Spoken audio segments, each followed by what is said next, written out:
आपण आज ज्या प्रकारे उलवे लावित आहोत ते पाहून मला वाटते आपल्या सर्वांनाच निरोप घेण्याची जरा जास्तच घाई झाली आहे. वेळेआधीच या जागेवर येण्याची आणि बोलवणे आले नसले तरी निरोप घेण्याची वेळ तुम्ही स्वतःहून ओढवून घेत आहात.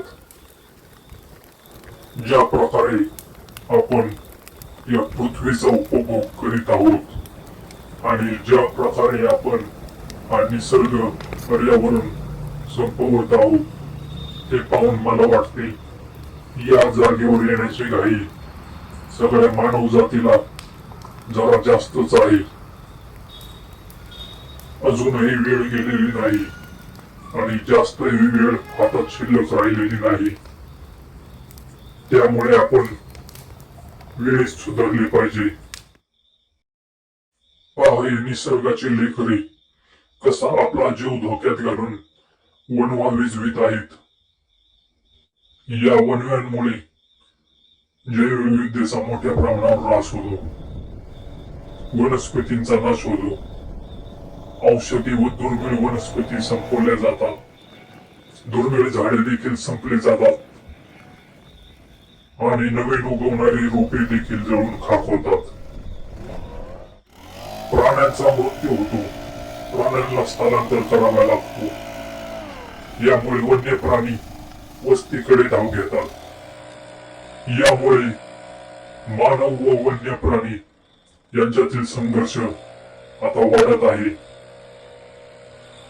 पक्ष्यांचा जीव जातो, पक्ष्यांची घरटी जळतात, घरट्यातील अंडी नष्ट होतात, टिटवी सारख्या पक्ष्यांची अंडी जी जमिनीवर देतात ती देखील पूर्णपणे नष्ट होतात. यामुळे अनेक पक्ष्यांच्या प्रजाती विलुप्त होण्याच्या मार्गावर आता आल्या आहेत.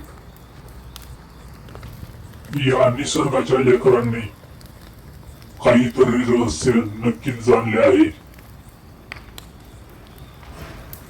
या रहस्यापासून तुम्ही अजूनही लांब आहात, पण तुमच्या व्यस्त जीवनामुळे तुम्ही हे रहस्य समजू शकणार नाही. परंतु मी एक इशारा देत आहे.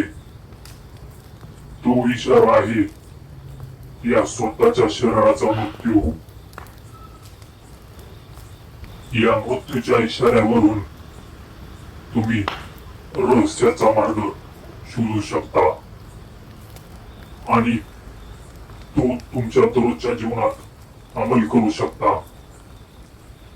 यानंतर तुम्हाला पर्यावरणाचे महत्व कळण्यास चालू होईल. रहस्यावर अंमल करा. जल जंगल जमीन. ज्या प्रकारे वनवा जळत आहे त्याच प्रकारे आपणही जळणार आहात.